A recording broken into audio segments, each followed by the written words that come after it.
Hi everyone, it's your host Z here. Now I'm walking towards the Weng Shushi Middle School. And why are we here? Allow me to explain to you. More than 2,000 years ago, Weng, a governor of the Shu region, which is the now Sichuan province, founded the first Chinese public school in Chengdu here, which is the capital city of Sichuan province. And he openly recruited the smart and talented ones to study here in this school from across the whole territory. And this school is called Weng Shishi, meaning Weng Stone House in English. And it is the oldest school in the whole world. Today, this millennia-old institution is now known as Chengdu Shishi High School, which is the very school standing behind me. Today, this time-honored school is also one of Chengdu's best high schools, comprised of 2 campuses and 3 departments, including Junior High School Department, Senior High School Department, and the International Department. More than 5,000 students are enjoying studying and benefiting from learning here. Weng Stone House has always been a public school since inception, administered by government and enrolling common folks. It was a seminal model in China's education history, also very meaningful even in the global context. Actually, through 2,000 years of history and tests, this school stands still right in the exact location that it was established, which is really incredible. Ever since Weng started schooling over 2,000 years ago, scores of notable individuals have emerged from the great land of Bashu, the now Sichuan area. The compulsory course taught at Weng Stone House back then was Confucian Classics, and this too was incredible in its own right. In Western Han Dynasty, the school was founded, yet at that time, paper had not yet been invented, so people would keep records on bamboo sleeves. However, the textbooks of the course wasn't carved on bamboo sleeves. Instead, they were carved onto massive stone steles, which came to be known as Shushi, meaning Shu classics carved on stones, and reckoned as the most incredible textbook ever. After the completion of the Shu classics carved on stones, they were erected at Weng Stone House. The Shu classics carved on stones included the classics themselves and annotations. They constituted the largest carved stones of classics in Chinese history and have been esteemed for the unrivaled scale.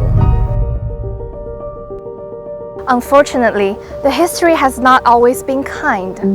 Nowadays, there are only a few remains of the classics, and they are well preserved in Sichuan Museum, among the most popular and precious exhibits in this very museum. Precisely because of Weng's visionary schooling and the monumental and time-transcending stone carving endeavor, there was once a line in the Shu region 2,000 years ago that said, "Literatures in the land of Shu are unparalleled." Since ancient eras, the land of Shu has always been a cradle for distinguished talents and outstanding culture, all thanks to the advanced education concepts at that time. Moreover, there is also another historical factor that plays a very important role in Chengdu's history and Chengdu's education. So, please follow me and let's find out this historical wonder in Chengdu.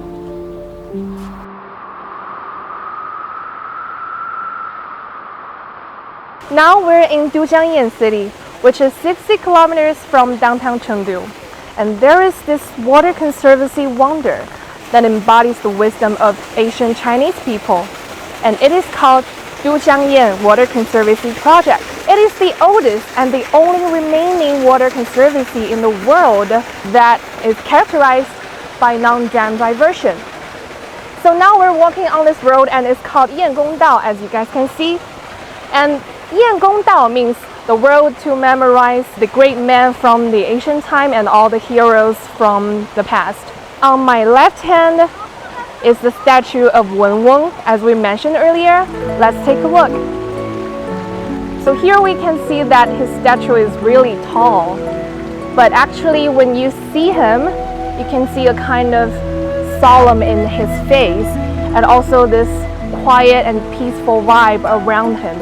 He was the governor of Sichuan during 169 to 157 BC. He was the first one who had rendered outstanding survey in expanding Dutyong-Yen irrigation system. And he also advocated education and founded a school which has survived till now. That's the Wong Shushi we've mentioned earlier. Right in front of Wong, face to face, is the statue of Juguleon. I don't know if you guys know who Juguleon is, but I have to tell you that Juguleon is really famous in China because he is a hero and really nice and wise man during the period of the Three Kingdoms. Also, the statue of Juguleon and the statue of Weng seems like looking at each other, but actually their eyes are on the road, on the tourists and people walking on this road every day, as if they are telling people, come and learn our story and history behind our statue, behind this place and behind this road.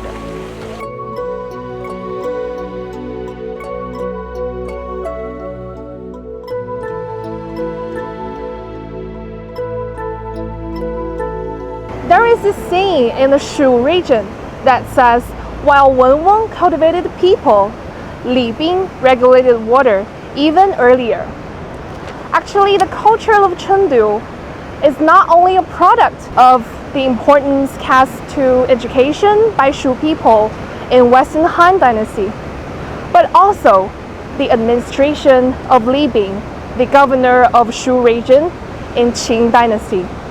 Actually, it was him and his son who led the construction of this magnificent water conservancy project in Chengdu, Dutyong-Yen. The Chengdu Plain, now acknowledged as the land of abundance, was pestered by severe floods and droughts in ancient times. Minjang River is the largest tributary upstream of the Yangtze River. Starting from where Minjang River departs the mountains, Chengdu Plain slopes heavily to the southeast. Every time the Minjang River flooded in ancient times, the Chengdu Plain would turn into a vast ocean. Once there was a drought, the plain saw thousands after thousands miles of dried fields that barely fit crops. In 256 BC, Li Bing, the governor of Shu County in the Qing Dynasty, and his son drew on water control experience of the predecessors, organized the local people, and presided over the construction of the prestigious Dutyong-Yen Water Conservancy project. It bisects the Minjang River, with one introduced to Chengdu Plain to divert floods and enables water irrigation. Now I'm going to show you guys this very special structures. Actually, these were invented 2,000 years ago by Li Bing himself. And you can see this triangle structure is called shuima in Chinese, and it's a very stable structure to dam a river. These collection of rocks with the bamboo basket, these are to put weight onto this structure so that a line of this shuima can stand very still in the middle of a river so that the flow in the river can be stopped for a while. And these are really intelligent, and Li Bing was really like a genius. And even till now, these kind of structures are still being used. How amazing is that? And now let's go to see the Yuzui. Okay, here is the very famous Yuzui water diving dike. And Yuzui means fish mouth in English because this whole structure is like a fish mouth. The lower part of the fish mouth is soaked into the water. And the function of this is to divide the Minjang River into two parts, into two rivers. One is the inner river and one is the outside river.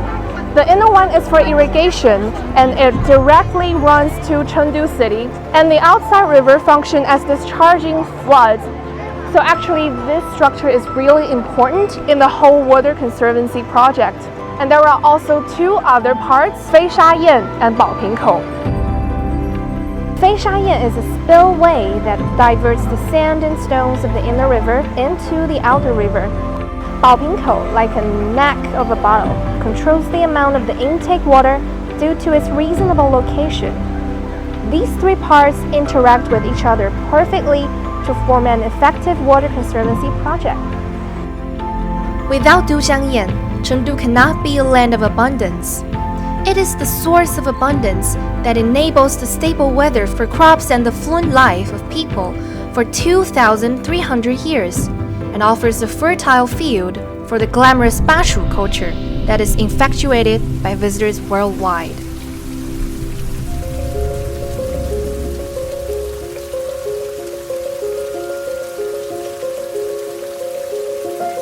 The history is remembered so as to offer references for new generations to make new achievements. And now we're standing at Chengdu downtown, and let's talk about Chengdu's modern education after 2,000 years of history. As of September 2020, there were 64 colleges and universities in Chengdu with 965,000 students and more than 10,000 foreign students. Today, I'll take you on a very special journey to one of Chengdu's best universities, Sichuan University. As you can see, right behind me is this very beautiful red gate. This gate belongs to one of China's best universities and also Chengdu's best university, which is Sichuan University. This campus is called Huaxi Campus, also known as West China Campus. One of the best medical schools in China, West China Medical Center, is just based here. West China Medical Center of Sichuan University is really well known in Chengdu, even in China, and it's already reckoned as a symbol of this city. Sichuan University has 3 campuses, and the whole university holds an area about 7,050 acres. West China campus just holds 1/7 of this whole university. More than 100 years ago, a ship carrying American, British, and Canadian missionaries landed in this city in western China, and the earliest comprehensive medical university in China was founded. The road I'm walking on right now got its name from this university. We're here on the University Road, also called 大学路 in Chinese. I'm here because my friend Garrett just invited me to see an interesting book that he just found in one bookstore on this street. Let's go and meet him. 读本屋 I think that is the bookstore that Garrett just told me. Let's go inside.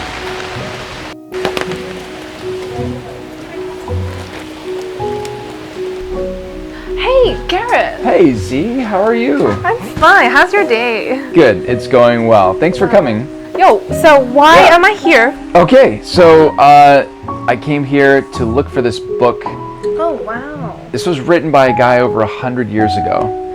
Guys, look at that. A guy named Dr. Kilbourne came here at the end of the 19th century, and he founded Huaxi Clinic. 四川话英语教科书 As he was here, he wanted to communicate with Chengdu locals in Sichuanese. And he basically took everything he learned and he put it in a book. This is like a phrase book, like a Sichuanese and English phrase book. So, how would you say that? 好宝气跟到我来 Oh, it said that good. Pick it up and come along after me. Do you think this has changed in the last 100 years? I think a lot of them make sense now, Yeah. even now. Yeah. Well, back in the day, there weren't very many foreigners in Chengdu, but he put this together so that people who came after him would have an easier time picking up the local language. So I thought it's really cool. Really good job. Some of them were quite funny. Yeah. 不要把什么板子 80不要把板子敲烂了 Be careful lest you break the board in prying it. Like don't break it or something. Useful phrases in 1917. I actually get to know that at that time there was this person and doing this kind of thing and let more like foreign people get to know Sichuan Right. and get close to the people here. Totally. Yeah, I guess the Chengdu people back at that time, they were just, very friendly and very kind to teach you Right. what's that mean and what's this mean by saying this or that. For sure. That's how he had to learn, because he didn't have a textbook. He had to learn it by acting and getting somebody to help him with these phrases, and then he wrote it down so that others would have an easier time learning Sichuanese. What a gift. What a gift. Yeah. This book is like a bridge, It's a like treasure. connecting cultures together, Yeah. right? Did you know that Ernest Hemingway also came here? Really? He lived here for 3 months with his wife. Like literally in Chengdu? Yes, in Chengdu. Oh my god. The most famous American novelist of the 20th century lived right here. And Lived he here. taught lectures here at Huaxiba. In the late spring of 1941, from the dormitory near Minjang River to the gymnasium, University Road was the only way to get there. It became full of students in a hurry. The most famous American novelist of the 20th century, Ernest Hemingway, waited for them.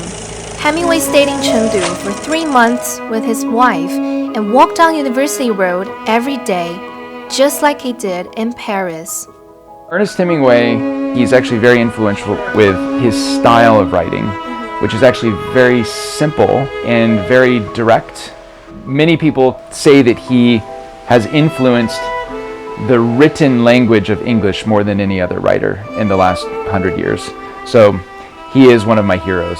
Because I believe that his lectures definitely influenced many young writers in China and changed their mindset of writing, maybe, I think. So I think Chengdu has an atmosphere and a culture for creativity, for language and literature.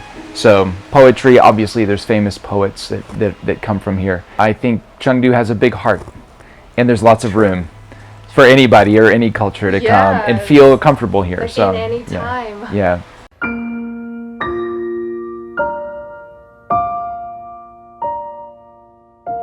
Shall we?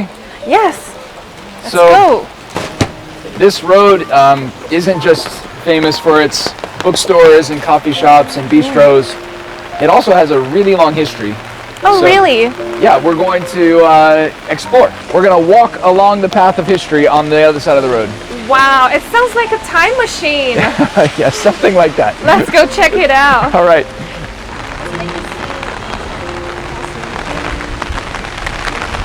Starting from 1890, leading all the way up to like modern day, this road sort of like, yeah, we're walking on it now. Walking on the history. Yeah, basically. This road kind of marks points in history all along the way. So right now we're at 2006. Further up the road, it starts at 1890 and it goes all the way to the modern day. So if you want to know about Chengdu history, come here and just walk along this road and you get to get a feel for the last 100 plus years. Do you know about the 51st? So there are 50 of these like golden tiles all along this road. They mark a sort of a memorial to something that happened for the first time in China, or in Chengdu perhaps. This is the first group of integrated building complex. Okay. All of these things happen, I guess, along this road in Huaxiba. So they're very significant sort of milestones or historical markers for the development of the city as it. So it was really new to me because I've never walked on this kind of road where you can just directly see its history while you're walking. Yeah. It was like walking into the history, right? Yeah, totally. You know, that other people have walked here, you know, and that other things have happened here before you, and that, yeah, you just feel like you're connected to its past. First encounter of Western dining. First encounter of Western dining. Because I know that Huaxiba is like a place where a lot of first of cultural exchanges happen here. This says that this Western chef came originally to service the Flying Tigers at the Xinjiang airport. I guess he brought Western cuisine to Chengdu. Truly people got to know what is Western food like because they really are into spicy food, right? Yes, yes. So finally hamburgers and pizza came to Chengdu. Really, that's what it's about. This whole road has been totally renovated. It's actually very new. All of these buildings are old, but they've got a new face, been renovated. So many structures and architecture here, buildings here. are like old-fashioned look. Maybe inside there is a history, but outside you can see all this like fashion shop and new stores coming up. It's making old things new again, but hanging on to the old as well to kind of pay homage to it, give honor to it, making everything fresh and new. So it's a nice blend. I think they've done a good job. Yes, I think that's what Chengdu people should do, is that you must keep the history.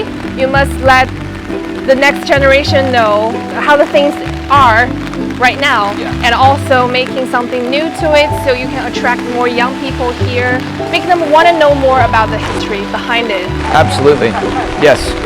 So Gary, I really want to thank you to bring me to that beautiful little bookstore and show me that great book. Also, I got to know so many history stories behind the street, how amazing the street was, like back in 100 years ago.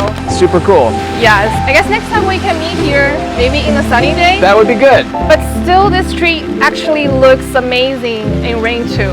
It's breathtaking. No, this has been a lot of fun. I say we get out of the rain. Okay. Yeah, all right. Okay, let's go. All right.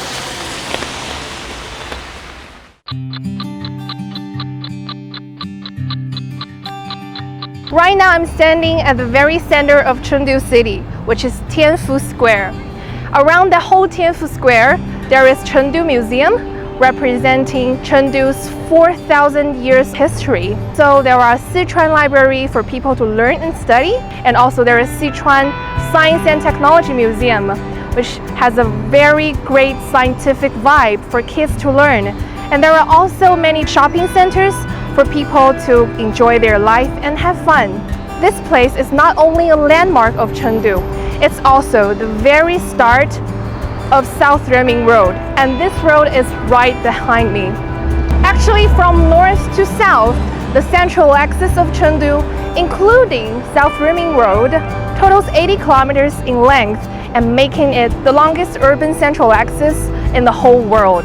The central axis of Chengdu embodies the heritages and changes that Chengdu has been through in terms of culture and history. When people traveling along the whole central axis and the South Renmin Road, and they can clearly understand the path of Chengdu's development by the structures lining on both sides. So now, let me take you guys on a very special journey through the central axis in Chengdu.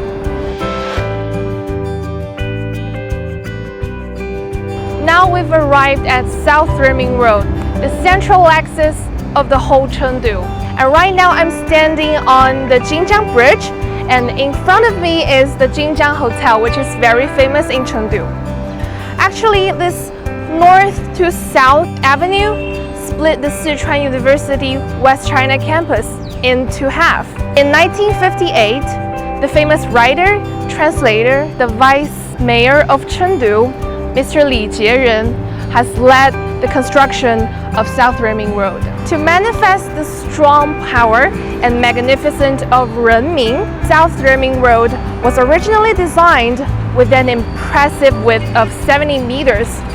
And yet, after 6 decades, the width of the road hasn't changed a little bit. This road is still in very good function now. In 1965, Prince Sihanouk visited Chengdu. And when he came and walked on this avenue, he said that it was the most beautiful avenue that he had ever seen, and it actually reminded him of the Avenue des Champs-Élysées in Paris. Cultural heritages line the two sides of the bustling South Renmin Road. A plethora of dining and entertainment coexist side by side with a myriad of upscale enjoyments in the old city, while pedestrians walking by underneath skyscrapers in the new city. Along the north-south course of the historic South Renmin Road are harmonious conjunctions of past and present symbolic of the city of Chengdu. Adjoined to the southern end of South Renmin Road is the long and straight Tianfu Avenue, forming another main segment of this central axis, which not only expands the urban area of the metropolis, but also manifests the incredible pace of Chengdu's economic advancement.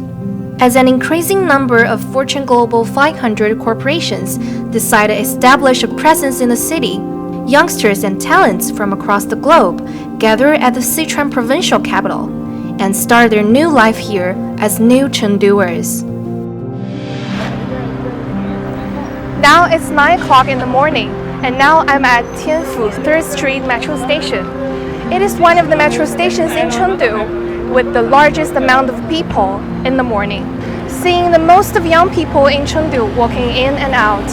On weekdays, every morning from 8 to 9 o'clock, there are a lot of young officer workers hurriedly enter their companies which are based here and start their day's work from here.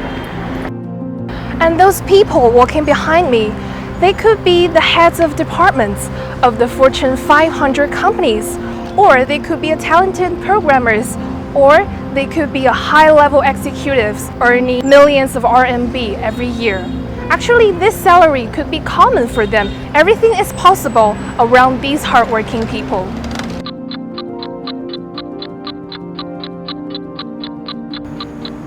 Okay, now I'm walking in a very special park in Chengdu, where both Chengdu's present and the future are well represented.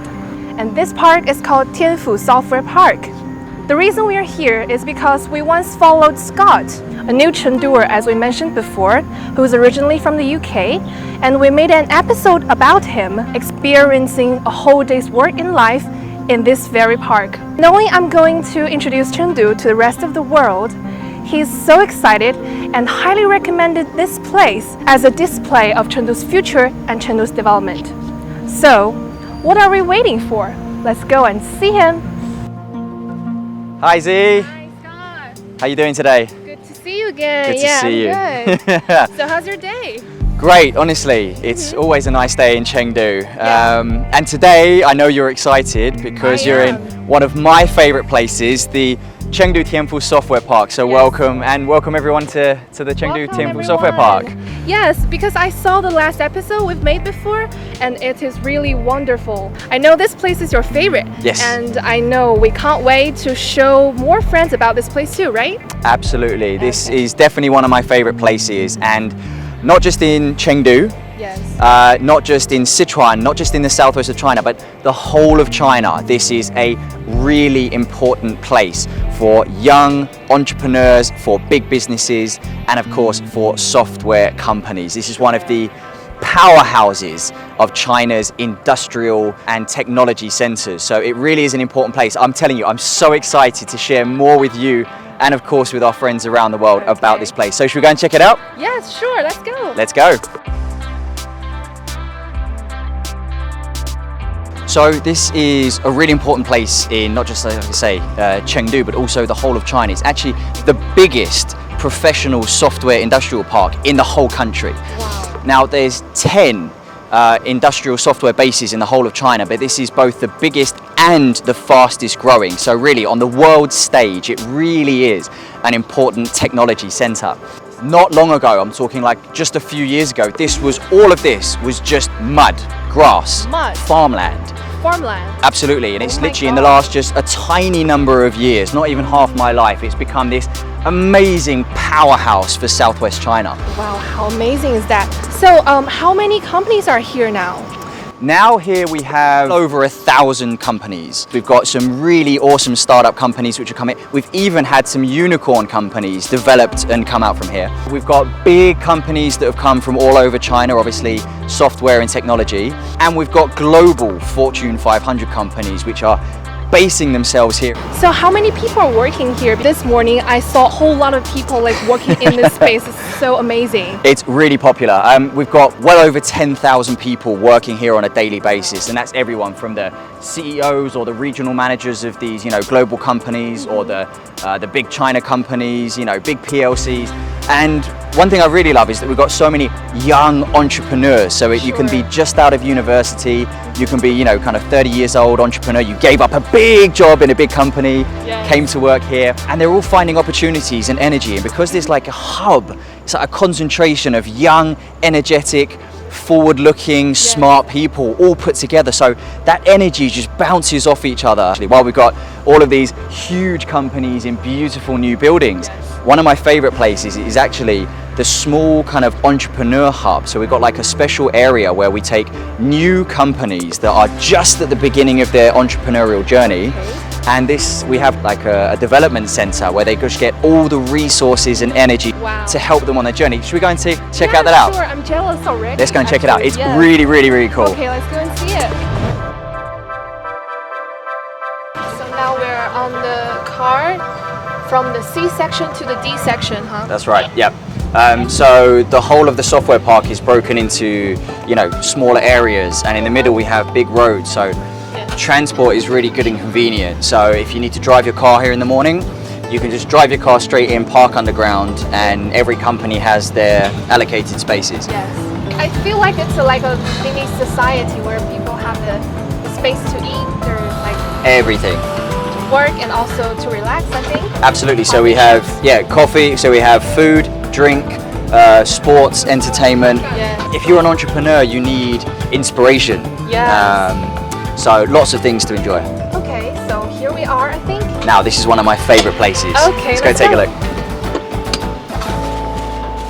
Okay, so this is what I said earlier. This is the Tianful Software Park Lab. So this is our experiment center where we take brand new baby companies and feed them and give them everything they need to grow big and strong. So it's like a home to startup entrepreneurs, right? This is where they come out of the egg and they become a beautiful bird.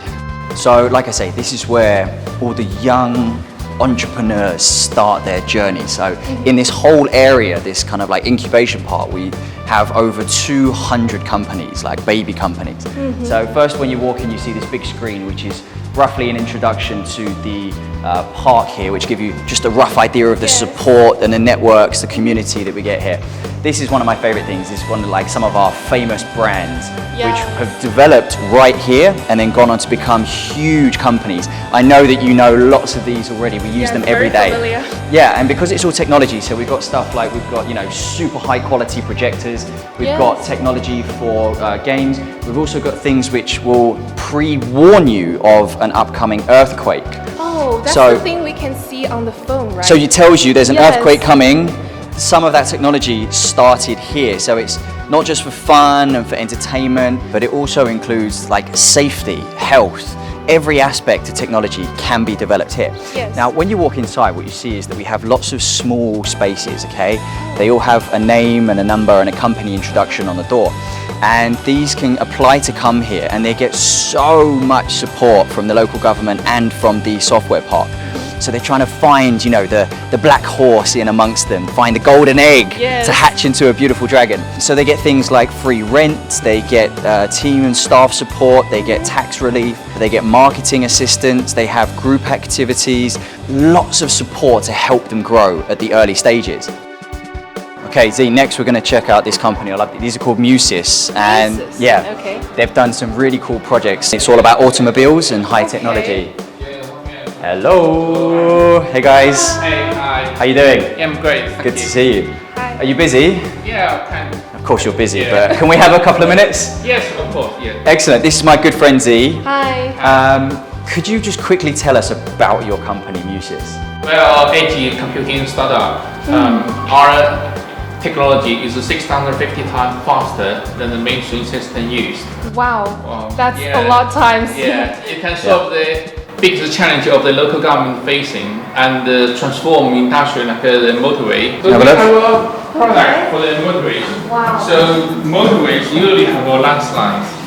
The landslide is causing people safety on the motorways. So we just install this product on the motorway to monitor all the landslides. So we have a sensor and some edge computing device. So we use the AI to predict the landslide before it happens. Okay, so it's like a traffic precaution device? Yes. So in China, we are the leading AI company to do this right now. That's very useful for traffic. And also these kind of things are things that I can't understand. This is too hard for me. I like that you've got lots of information on the walls here, even on the screens. data, information plans. I like this. Like, and this is what I was saying to you. Like in this incubation park, there's like energy, enthusiasm, investment. There's like people building dreams. And like you guys, it's your dream is to make like the whole world is safer with your product, right? Yes. A tiny place, but it's like a dream box, you know? Because you've got these awesome, powerful computers. Can you show Z some of the work back here? Yeah. Okay. These are systems. Just we have two systems. One is called the Alpha Sys. One is called the Mucis. This is actually the AI to train the model. After training, it can be a professional person to predict the future landslides. Okay. And this is the Alpha Sys. I saw this one, and what's this? It looks. This is kind of like under devices. Each under devices you can be a computer. It's like 4 different computers on So a small this box. little one can be a computer? You mean? Yes. Yeah, the performance is like a large service. So our system can connect to the 4 end device together to make the energy distributed computing to doing AI. The edge computing age just come out, so we come to this different solution in China. We are the leading company to do this kind of API. This is why I like this company, because it, you know, while we all use cloud computing to transfer the data and stuff, it has a limit on the speed. Whereas this, now doing it with edge computing, this is like you say, 650 times faster data transfer for the AI data. Currently, now I mean, you know, AI and cloud technology is not slow. Times that by 650. This is what we're doing here. So this is why I like this. Blink. Faster than a blink for sure. Okay, yeah. Yes. So this kind of device can use the solar power and store the all electricity into the batteries. And on the motorway, you can use the solar power battery to power our devices. Yeah, that's very crucial for humans' future, actually. It's great, isn't it? Yes. You guys are you enjoying it being in this incubation park? Yeah, so we're enjoying at the Tianful Software Park. We working intensively to push the limits of the technology innovation. Working and studying abroad for more than 10 years, we can still build Chengdu we are really belong to. Well, listen, we'll let you get back to your meeting. Sorry to disturb you here, but honestly, good to see you again. Good to see you. Good luck. We'll see you soon, yeah? Thank you. Thank you. So what do you think, Z?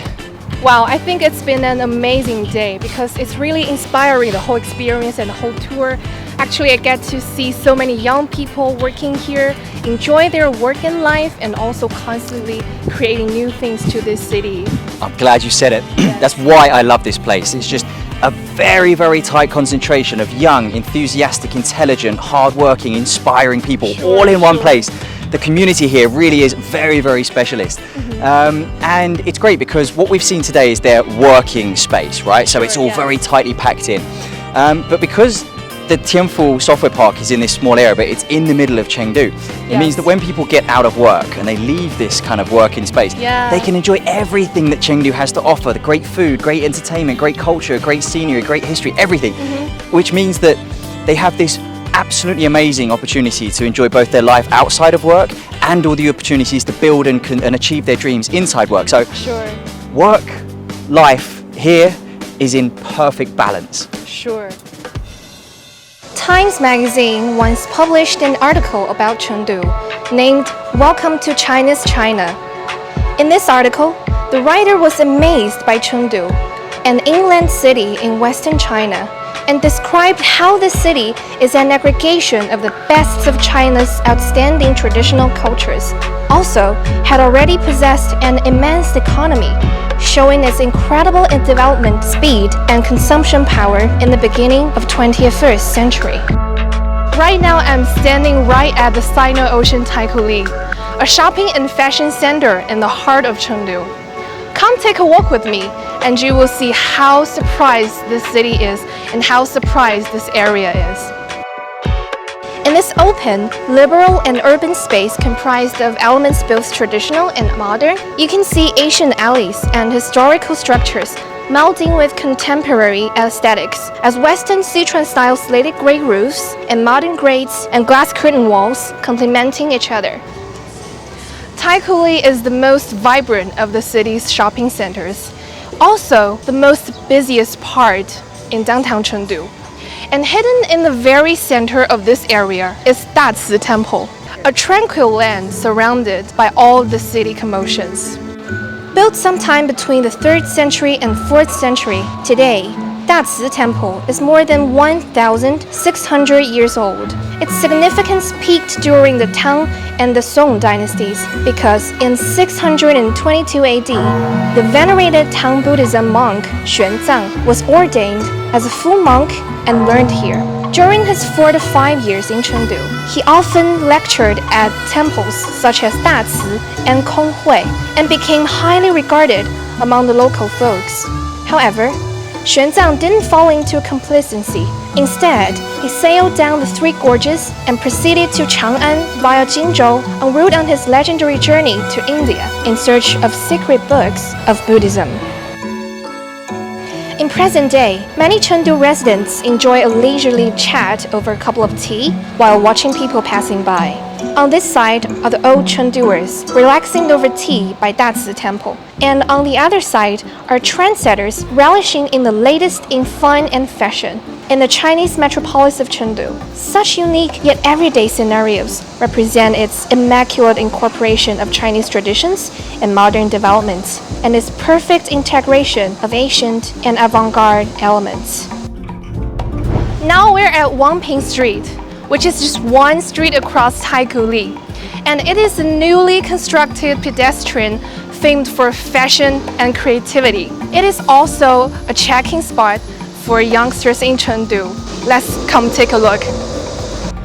The predecessor of Wangping Street was Chengdu Jinjiang Electromechanical Plant, founded in 1953, among the first ones exporting electromechanical equipment from China. Now, it has developed into one of the most lively places in Chengdu. This street is very famous among the youngsters in Chengdu. Why is that? Because there are so many niche cafes and... It's Cam! Hey Cam! Yeah, you're here! It's such a coincidence! Oh my god! Be in Chengdu on a super beautiful day like this. Wow! The river, got the sun out today. Yeah! How long have you been here? I've just got here, it's been about 10 minutes. Again, this must be home for you. Actually, I love this place and also so many else, coffee shops here. So we're quite fortunate along this street that a lot of these coffee houses, they inspire artists, musicians. It becomes a gathering space. So as you can see further down here, there's new fashion boutique shops opening up. Chengdu is a place of great creativity, fashion. I think the Generation Z, they are the ones that embody all this, especially the women of Chengdu. They're bringing their own kind of genre into this space. As you can see, a lot of the owners are female operators, and this kind of cultural diversity, is equality, is becoming Chengdu's kind of hotspot. Signature or somehow, Yeah, it's connecting two nodes here. So you've got the commercial district of Taikuli to the south, and then to the north, the TV tower. And there's different places around Chengdu, from coffee culture to tea culture, which I hope we can go and have later today, the Heming Tea House. And this afternoon I'm going to go for some relaxing and just to take in the day and connect with our partners in the UK and the US and say, hey guys, this is Chengdu lifestyle. What are you waiting for? What are you waiting for? Yeah. Wangping, meaning praying for peace and prosperity in Chinese, shows Chengdu locals' yearning and love of a peaceful life. From authentic Southeast Asian cuisine, Japanese food, to local-style snacks, the pedestrian built along the Minjang River welcomes people with a unique warmth belongs to Chengdu during the whole day. This space will probably has 3 different lives. During the morning, you'll probably see some of the residents going out for breakfast, going for a morning run. Yes. And then in the afternoon, connecting with their friends, lunch, coffee, and then I think by night. Night drinks. Yes. Next to the footpath is the 12 Months Market, reproduced from the scene in the Ming and Qing dynasty, bustle and hustle from day to night. Here, you can easily get a nice cup of coffee or sit in a tea house where you can chit-chat or play mahjong with friends. The water culture of Chengdu is nothing new to people who live locally. The water culture here has helped propagate this whole area, this region. I believe this would have been a wharf at one time, and this place where you bring your livestock, your agriculture, the tea. Everything through here. Yeah, now it's become a space where a lot of the cultural artisans are making their home. Coming together and making this place very special. Yeah. Oh, this space. I think I've seen this one before. It's a small theatre space. You can see that we have a lot of old buildings here, and also there are so many new things coming up every day. But that says a lot about a place. You know, it's all about memories at the end of the day. In a very special shape. I think this is where the younger generation with the older generation, they would connect. This is Yeah. a sharing space of their history, of their memories. Yes. Cheers. Cheers. Nice talk. Drink is nice, but I do miss a very traditional cup of tea. Shall we go? I think so. Okay, Yeah. let's go. Let's go for real tea. Yeah. Now, second best way to quench your thirst in Chengdu is to head down to local tea houses. Now we're going to check out a very iconic place called Heming Tea House, People's Park. Please, let's head in through here. I already can smell the scent of the fragrance of the tea. It's so exciting. 红茶。要喝红茶吗？对。How about you? 我要一杯飘雪茶。I was wrong about this place because earlier I said that this kind of place is for older people, right? But actually, for what I've seen now, all of them are young people. So that's maybe very different from other cities in China, right? Yeah. Today I think I saw Heming's very famous Kung Fu 老师, Kung Fu Cha 老师. Now this guy is the master here, Kung Fu master of Kung Fu tea master. 今天你可不可以你教我 teach me slowly, 一点慢一点 about how we can do the tea, Kung Fu tea pouring, yeah? Okay. Okay, so let's get into this posture. 要快一点。 Okay. 这个你们 Get back, get very back, I think. 加油看！ Try this one time.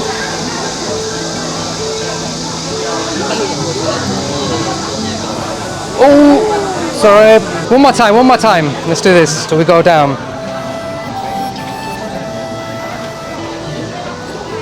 Oh, still didn't get it. This is quite a very unique pot in itself. 1 meters long copper. This has a whole historical reference to this. When people were walking around the table, they could easily reach over and pour many people at the same time. This is kind of how these are very closely crammed together. These bamboo chairs, these tables, hustle and bustle.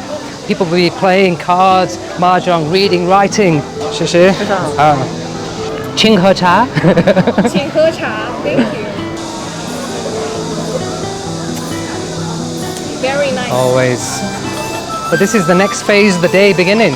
Yeah. Yeah, so we've had our early afternoon. Now we're kind of moving into the transition period, just before people start to think about where to go for dinner. A lot of people come to Chengdu for different reasons, different food cultures, and this is where it's become a melting pot of different cultures. Yes. This time of year is it's probably one of the best times to come to the tea houses in Chengdu. Now we're just falling into the autumn season. You know, you could be sat under the trees. You've got the different teas. You've got the architecture of the place. And you got the deer. Yeah, I think each park has its own personality, and this one is quite unique in itself. It's a pocket park for the locals who live locally to Xinjiang. Historically, it's brought people closer together, and now people that live and work in the city, I think it's walking distance for them. They would come here to connect with their clients, friends. Now at night you can still have tea here in because they open at night too. There will be neon lights. Yeah, I heard about this cyberpunk. This is innovation, how people are being immersed in digital experiences, and you need to be here to understand. It's Actually, the best way to experience all these culture is you come here and you sit here and you have this nice cup of tea, right? I think it's the sound of the space. Some people might think it's chaos, but I think it's like an organized chaos. Yes. There could be so many different groups talking and chatting and discussing. But when you're in this group with your own friends, everything becomes a blur and you're just immersed inside this conversation.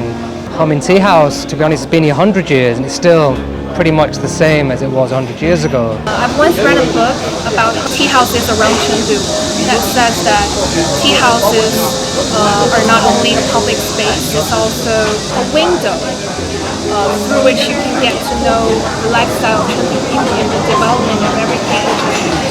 Because no matter how the city, like the urban spaces are changing, this place is kind of constantly being here and also like offer people a kind of vibe that you can stop thinking anything else and you can do whatever you like, really immerse yourself into this culture. When I first came to Chengdu, the whole mind mapping of a city, I think for a lot of people visiting Chengdu, based on the tea houses, cheers.